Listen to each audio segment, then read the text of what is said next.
Hello guys and welcome back to Car Obsession. Now you may have seen the video where Miller Corner met Bella, my FIAT Seicento Sporting. Whilst I was with Joe, I also had a look around his Seicento Sporting, which he has nicknamed the Nugget. This footage was a bit too long to keep within the original video, so I thought I'd make it as a standalone video. Enjoy! I think it would be, I don't want to make this video too long, but at the same hand, I think it would be rude to just ignore this car exists. So now, if you follow Joe, and there's a very good chance you do, because Miller Corner probably brought you to my channel to begin with, so you probably know all about this car, but in case you're on my channel, you don't know about Miller Corner, let me show you his car. And breathe. And breathe. I don't know how I did that.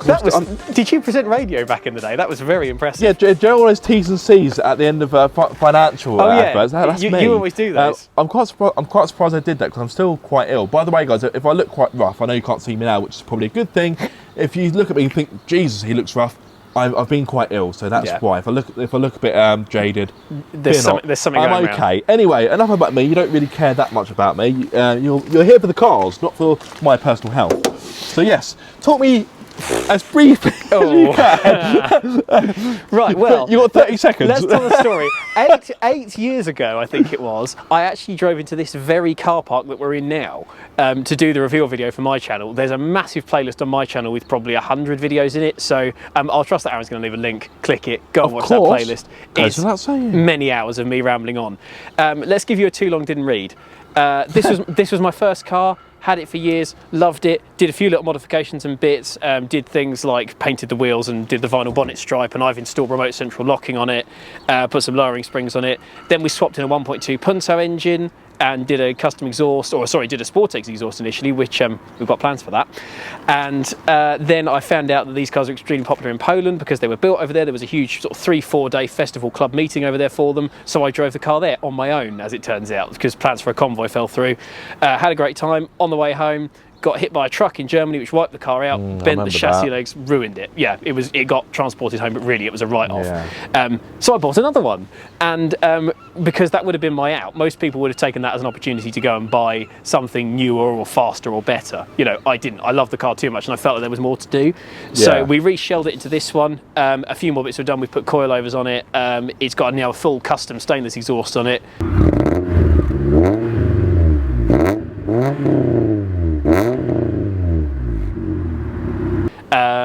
The interior has been completely transformed a few times. It's been completely resprayed because it was about 3 or 4 different shades of yellow. Inside, yes, do have a hop in. There are lots of things. I love the steering wheel, by the way. Yeah, well, OMP. I mean, I won't go through every single mod because it does go on for hours and hours. But I mean, just in the interior, I've got a flock dashboard. Nice knob. Gear knob. If I had a pound for every time someone had told me that. No, yes. So you'd be £1 richer. Exactly. Cut. Yeah, we've got a different gear knob. OMP 300mm steering wheel. Everyone says it's too small. I think it's the perfect size. Flock dashboard. If you stick your thing around there, we've got an aftermarket temperature gauge there. I've got one of the carbon dash pieces out of an SPI car, so I've robbed one out of your shape of Seicento. There you can see. I've got a dab head unit with an aerial. These seats are out of a Subaru Impreza Hawkeye. Which is about the 3rd set of seats this car's had. I've had Abarth 500 seats in it, I've had Subaru Impreza Classic seats in it, and these are really good. I like these. They do pretty much bolt straight in if you're interested, just drill some holes. They're quite chunky as well, yeah. but they fit the car well, if that makes sense. This is it, they're not too big for it. Yeah. I've retrimmed the door cards myself. That was just some quilted leather effect vinyl off of the old Bay of E. That was sort of a day's work. That was really good. I mean, even little things. Everyone does wind deflectors on these cars because they're about 20 quid and they are brilliant. It means you can drive with the window down, put wind deflectors on your car. They come highly recommended. I think I have to do that. Now, if we come to the boot area. Yes, allow me to pop the boot. Now, this is one of the reasons why we're here. Not the main reason, but one of them. Is this fantastic exhaust. Look how good my exhaust is and look how filthy it is, and I haven't cleaned it. It sounds good though. Nice tip. If I had a pound for every time someone... You'd be £1 richer. Yes. Right, in the boot, tinted windows, by the way. I've had all the rear windows tinted. Nice little effect there. You will notice... Good for dogging. I mean, good for security. This isn't very good for dogging, actually, because you've got no back seats anymore. So first of all, Yeah, there's got more room. Do you want to talk about the box first, or the space in which the box is stored?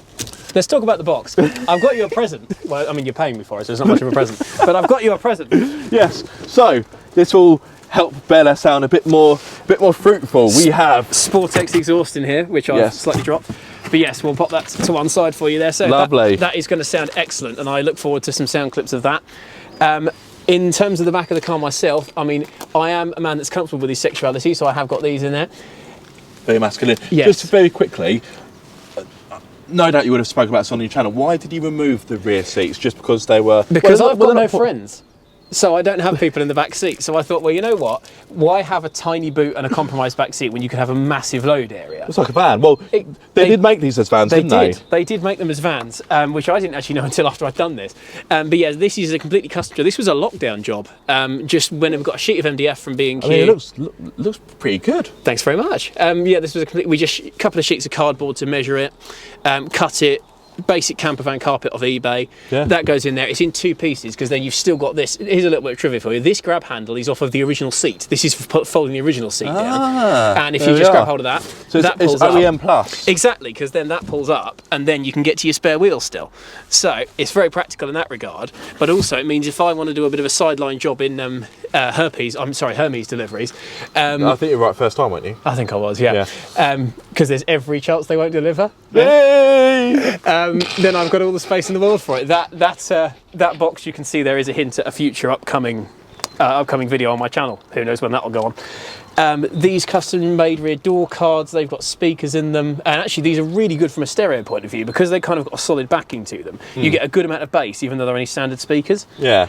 I think that's about it. Many stickers. There are many mods to this car, and I've only sort of skimmed the surface. I mean, the mini light wheels, they're about the third set of wheels this car's had, complete with the Lego brick dust caps there. I like those. It's got coilovers on it, it's got polybushes at the moment in it. Here's a word of advice: do not polybush your road car, particularly if you live in England, because it's way too hard. I'm going to be honest, it's knackered the ball. This car needs some new front arms, they're knackered. I was thinking about doing that to Monique, my MX-5. I was like, no, as much as I do track days in her, I also do a lot of road driving, so I'm like, no. Don't do it. No. I would not recommend polybushes if you live in England or Britain or anywhere in this country because our roads are awful.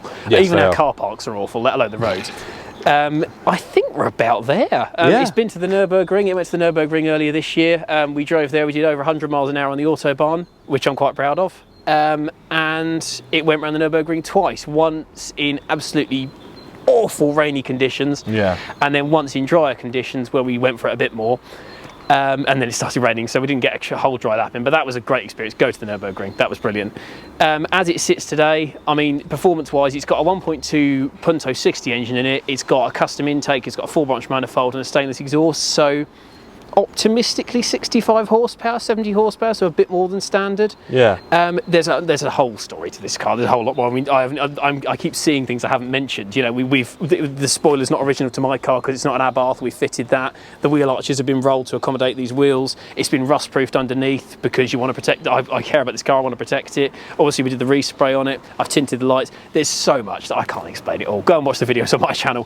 But the long and the short of it is this car means a lot to me because it was my first car. I mean, this has seen me through every job I've ever had, every girlfriend I've ever had. I've moved house and this has helped me do it. It's taken me to job interviews. I've been to different countries in it. I've done tens of thousands of miles in it in its various forms, and I've learned everything I know about working on cars from this car, so it means everything to me. And in financial terms it's not worth that much, but in stupid petrol head emotional terms it's priceless, and that's, yeah, no, I get exactly what you mean. That's why I love it. So it's not for sale and it's never going anywhere, and it's not perfect, but it's my not perfect car, and that's why I have it. It's not that's perfect, why I love it. but ultimately it's yours. Exactly, there you go. That's why he's running this gig. Right, let's go for a little spin in my car. Hopefully you won't be too disappointed. Let's find out. I'm sure this is going to be brilliant. So guys, I hope you enjoyed the walk around Joe's car. Be sure to check out his channel Miller Corner. If you haven't done so already, please also check out the main video that we filmed together, which will be in the video description below. But until the next time guys, be sure to keep up the car obsession.